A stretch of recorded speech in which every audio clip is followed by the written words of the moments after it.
E aí pessoal, Emerson da Scopecar, tudo bem? Vamos lá galera, vamos começar mais um vídeo.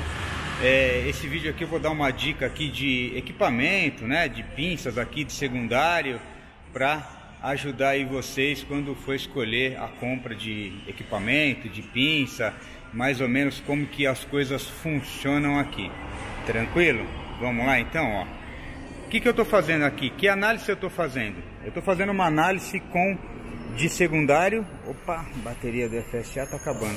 Eu estou fazendo uma análise de secundário com Picoscope. Esse Picoscope é a série 2000. Ele é um equipamento de bancada, né?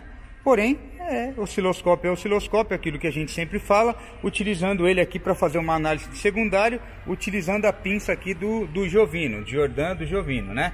Utilizando a pinça do Jovino, e eu estou pegando com o FSA no mesmo lugar aqui. Então o que eu tenho aqui, ó? Que leitura que eu tenho aqui, ó? Eu tenho 16.6 volts, né? 16.6 volts. A gente sabe que aqui não é volt, é kV. Porém, eu tenho uma atenuação, olhando aqui no FSA, ó lá, eu tenho 16.9 kV, né? Por que kV? Aqui é um equipamento automotivo, ele está medindo já, compensando essa atenuação. O que serve? Para que serve aquela atenuação aonde nós vamos lá no equipamento, né? Ó, se eu jogar aqui em atenuação, ó, é que esse equipamento ele só tem até X100 ali. Ele não tem uma atenuação vezes 1000 que eu precisaria aqui, né? Então, mas eu consigo criar essa sonda. Então eu vou criar uma sonda, ó, eu consigo criar essa sonda e carregar ela aqui. E aí eu vou ler normal. Porém, é aquilo, né? Para quem eu estou tendo 16.6 volts vezes 1000, 16.000, 16 kV. Mas se você quiser enxergar, quiser colocar o K aqui na frente, se isso aí fica mais bonito de se ver, dá para criar a sonda e colocar o K ali na frente, né? Já o Rantex, se eu estivesse trabalhando com ele, como ele também é automotivo, ele tem as pinças dele, que são com atenuações aí de vezes 10.000, as pinças dele, ele já me daria uma leitura em kV ali na tela. Porém, com o Pico eu também, se eu não quiser fazer essa atenuação, tá vendo? Eu tô aí com a imagem, eu consigo visualizar normalmente, sei que eu tô tendo vezes 1000, né? Então já dá para entender que essa pinça deles aqui tem uma atenuação aproximada de vezes 1000, né? De 1000. Então a gente já tem que calcular isso aí quando for fazer essa captura, né? Outra coisa que tem que tomar cuidado, né? Isso, linha de disparo, você vai comparar com o seu próprio carro, com o seu próprio equipamento, porque se pegar a amostra de outro equipamento, como a gente está vendo aqui, cada um trabalha com uma atenuação diferente, posso ter uma variação aqui. Por exemplo, ó, se eu jogar um filtro aqui nessa imagem, ó, eu estou em 8 bits, vou jogar um filtro para 12 bits, ó lá. Deixei a imagem limpinha, linda, porém eu tive uma diminuição ali, ó, tá vendo? No pico de tensão. Isso vai mudar alguma coisa na minha vida? Não. Se eu avaliar todos os cilindros usando esse mesmo filtro, eu vou ter a diferença igual para todos ali no disparo. Ok? Então a gente tem que saber como utilizar e o que estamos utilizando, né? Dá para fazer a utilização utilizando uma pinça, né? E a gente consegue aí, ó, usando o FSA, que é um equipamento já calibrado para fazer esse tipo de medição, a gente vê que temos aí a mesma entrega, né, nos dois equipamentos, porém um já me dá em kV e o outro me dá em volts vezes 1000, eu vou ter a mesma leitura ali, sendo que isso aqui eu tenho uma variação pequena aí, de 1, 2 kV de equipamento para equipamento, devido à captura, não vai fazer nenhuma diferença. Tranquilo? Então é só para vocês entenderem aí que, na verdade, a atenuação, quando você joga a atenuação aqui no equipamento, né?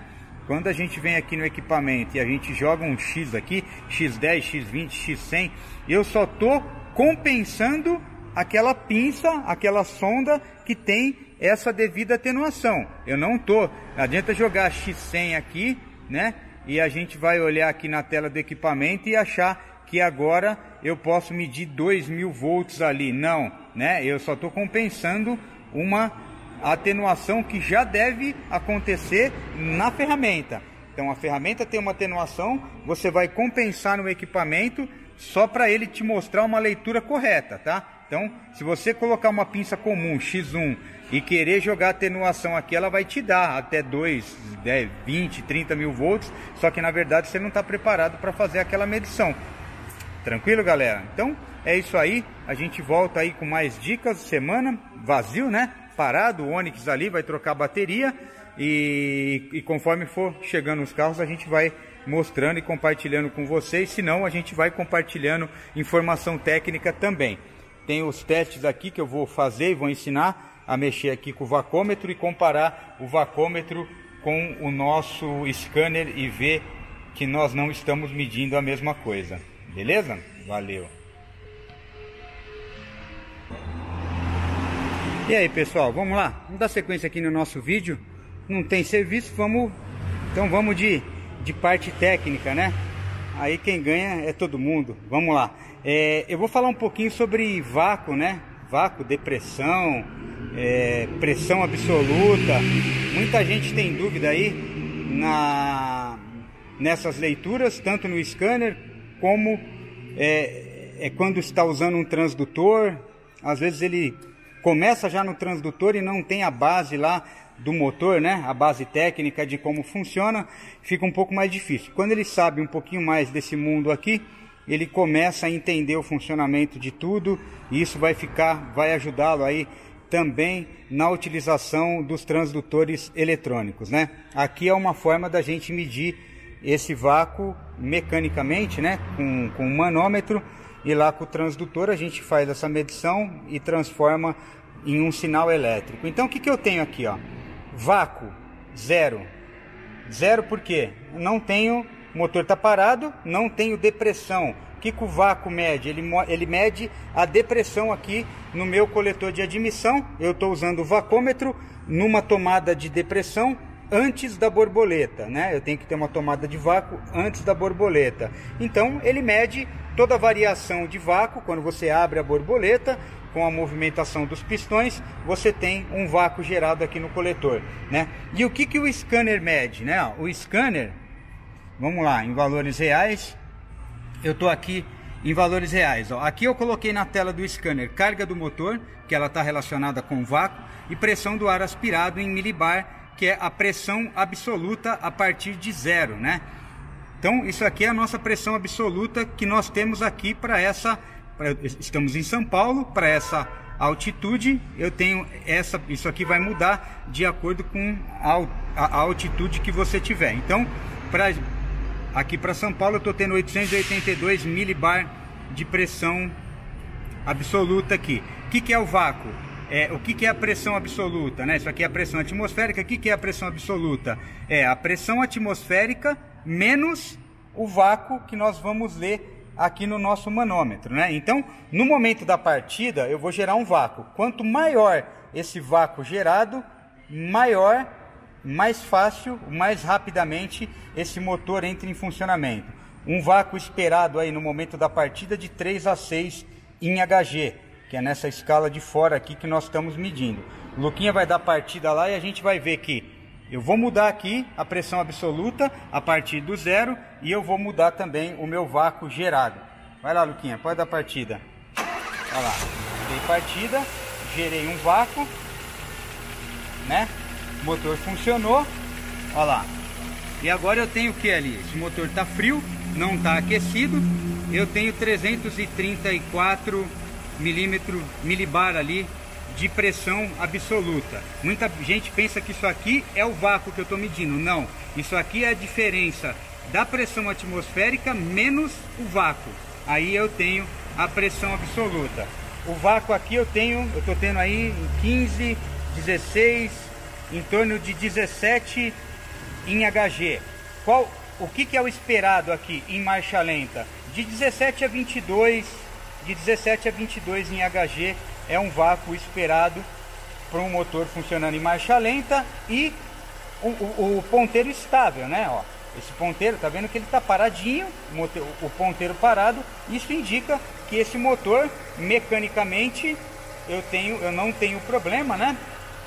Uma entrada de ar, qualquer coisa que interfira no vácuo, eu não tenho problema. Então esse é um teste barato, né? Um manômetro que você consegue comprar barato e você consegue lapidar várias coisas, como ó, aqui eu já sei que é um motor que não tem defeito mecânico. Se ele estivesse falhando o ponteiro, se eu gerar uma falha de ignição, por exemplo, eu vou ter o ponteiro parado, porque eu não altero tanto esse vácuo assim. Então aqui, para achar um defeito mecânico, é bacana. Se eu tiver uma mistura muito rica, muito pobre, a tendência é eu também diminuir o meu vácuo, né? Então quanto menos vácuo eu tenho, mais pressão absoluta eu vou ter, certo? Porque a pressão absoluta é a atmosférica menos o vácuo.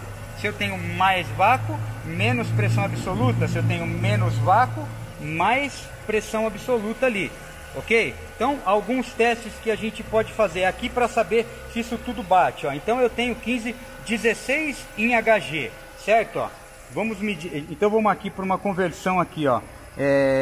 Eu tenho 17 em HG ali, ó. Então 17 em HG, certo? Vamos no Google para milibar. Peraí, milibar. Olha lá. Então 17 em HG, ele representa aí 576 milibar, né? Aí eu pego aqui, ó, a minha pressão atmosférica ali era 881. Opa, era 881. Então eu pego aqui 881 menos 576, 305. Opa, tem um reflexo aqui. 305 milibar, olha lá, ó, 311, 309, tá? E 8, 303, oscila um pouquinho, tá? Então, exatamente a diferença da pressão atmosférica com o vácuo, eu tenho ali a minha pressão absoluta ali, a pressão do ar aspirado que o MAP mede em milibar. Alguns testes que a gente pode fazer com isso. Então a gente vai observar que eu acelerando, o que vai acontecer, ó, com o vácuo? Diminuir o vácuo. Se eu diminuo o vácuo, automaticamente eu aumento a pressão lá absoluta, né? Na hora que eu solto, ó, eu acelerei, diminuo o vácuo, ó, 800 lá, tá vendo? Eu zerei o vácuo, ó, lá vai para praticamente a pressão atmosférica. E aí quando ele volta, ó, ele cai com mais vácuo, ele diminui a pressão absoluta. Então quanto mais vácuo eu tenho, menor vai estar minha pressão absoluta, certo? É inversamente proporcional aí.